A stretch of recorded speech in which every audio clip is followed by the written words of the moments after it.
Ce registre du XVIIe siècle, où le roi demande à des dominicains de partir en mission en Orient, ou encore ces tablettes cunéiformes datées de 3000 ans avant Jésus-Christ, rapportées de Mésopotamie par des pères dominicains,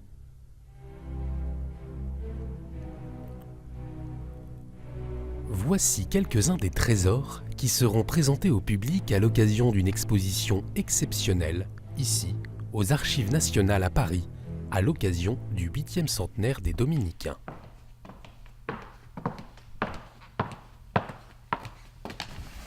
Dix jours avant cet événement, dans cette grande pièce inaccessible au public, l'un des commissaires de l'exposition vérifie l'état du manuscrit le plus ancien qui sera présenté, une lettre du roi exemptant les dominicains de péage. Cette charte de Louis IX date de 1257, c'est-à-dire à une époque où le roi a un entourage constitué en partie de frères dominicains.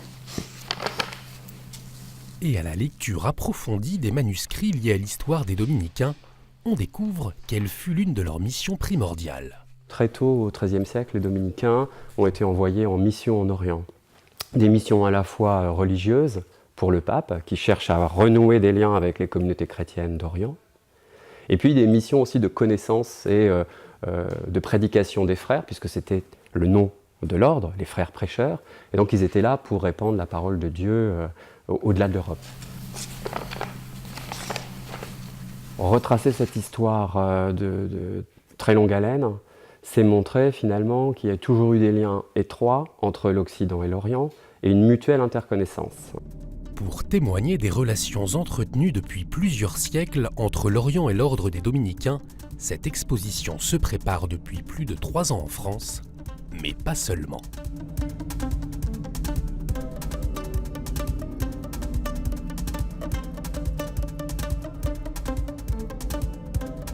Quelque part à Erbil, dans le nord de l'Irak, dans un endroit tenu secret, Bonjour mon père.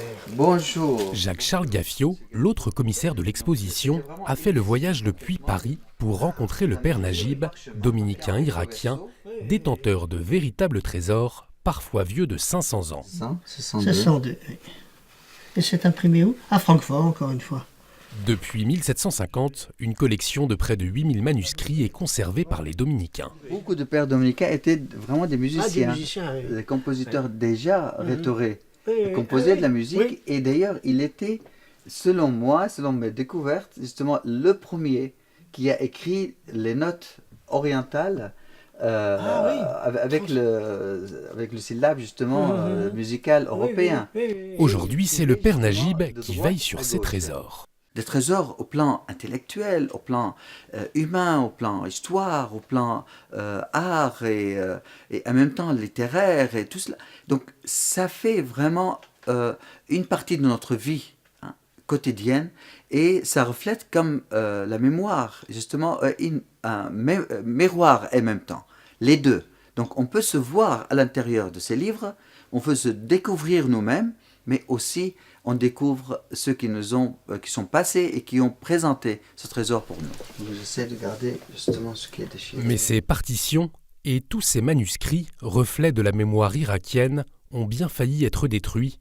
C'était en août dernier, le père Najib et tous les chrétiens de la ville de Karakoche sont attaqués et chassés par Daesh. On a pris notre voiture et on a ramassé ce qu'il reste encore des documents et des choses importantes dans nos 2 voitures. Et on a ramassé beaucoup de jeunes, beaucoup d'enfants, beaucoup de femmes, des vieillards sur la route qui couraient, sauf qu'ils peuvent, et les pieds nus parfois. Et on les a mis avec nos archives dans nos propres voitures et on se sauvait ensemble. Et ici, avec cette écriture... La mémoire, ce n'est pas du tout quelque chose de secondaire. La mémoire structure un individu et la mémoire collective, naturellement, participe à l'identité d'une nation. Voulant détruire cette mémoire, on veut également éradiquer une population donc, de sa terre natale. C'est ce qui se passe et je crois qu'on ne peut pas rester insensible. Enfin, en tout cas, la France ne pourrait absolument pas rester insensible si elle voulait être fidèle, si vous voulez, à cette longue tradition qu'elle a observée depuis le XIIIe siècle.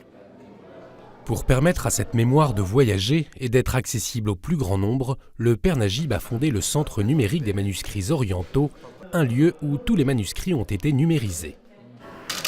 Ce travail va permettre la reproduction à l'identique de 7 ouvrages qui seront présentés lors de l'exposition.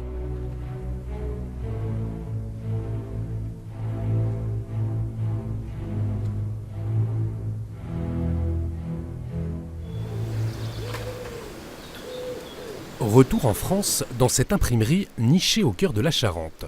C'est ici que les facsimilés ont été réalisés.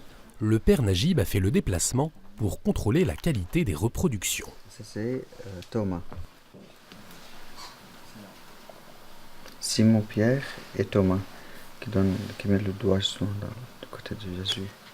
Ce travail de plusieurs mois, on le doit à Nadine, relieur, spécialiste de livres anciens. J'avais au départ des pages libres, imprimées recto verso. Il s'agissait de les assembler pour former des cahiers, pour ensuite coudre ces cahiers et réaliser des reliures.